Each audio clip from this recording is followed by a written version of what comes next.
Welcome to Matthias Unboxing, as we proudly present the fancy World Boxing Super Series, the lightweights. Our third fancy quarterfinal fight is between Devin Haney and George Kombosis Jr. Again, like Gervonta Davis, Haney is another mould of the Mayweather's gym. He's slick, classy, very good defence, and once he's hurt his opponent, he's a devastating finisher.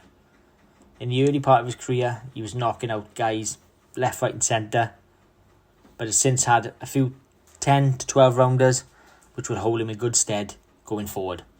He's only 22, and he's the youngest, along with Ryan Garcia of the fancy World Boxing Super Series, but he's got bags and bags of potential. Great prospect. Haney will approach this fight like all his other fights. He comes in with his slick boxing skills, with the power to knock out his opponent if the chance is there.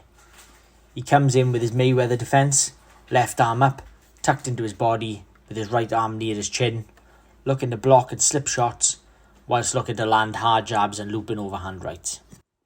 What I like about Haney is he's not afraid to throw combinations.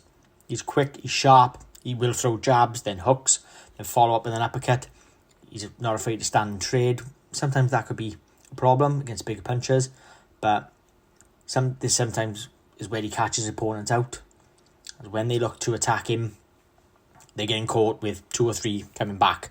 They immediately look to retreat, cover up, while Haney then dashes in and looks to hurt his opponent even more. Kombosis Jr. is an aggressive fighter. He loves to fight, he pops in and out, landing shot after shot.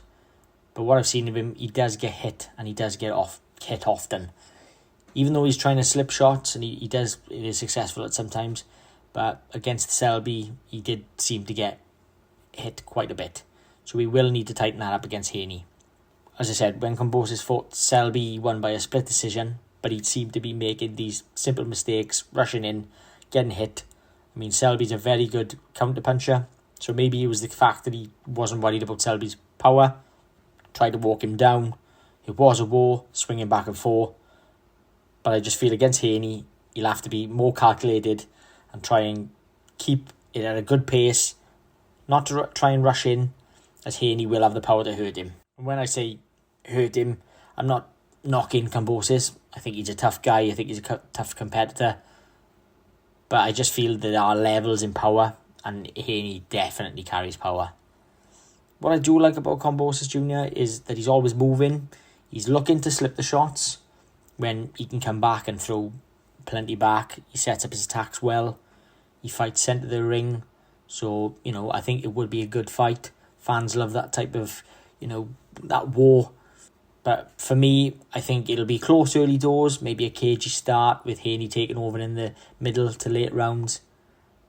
If Kombosis comes into attack, he has to be mindful of the risks that Haney poses. I mean, Haney loves an uppercut. So if he's going to rush in, he's going to catch him with an uppercut or a hook. It is very effective.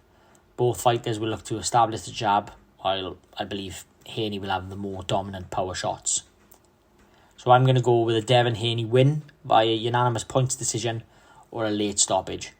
But you can't rule out Haney has power in each fists. And as I said earlier, if he hurts his man, he's not afraid to pounce on him and stop them. So that's Devin Haney through to the semi-finals.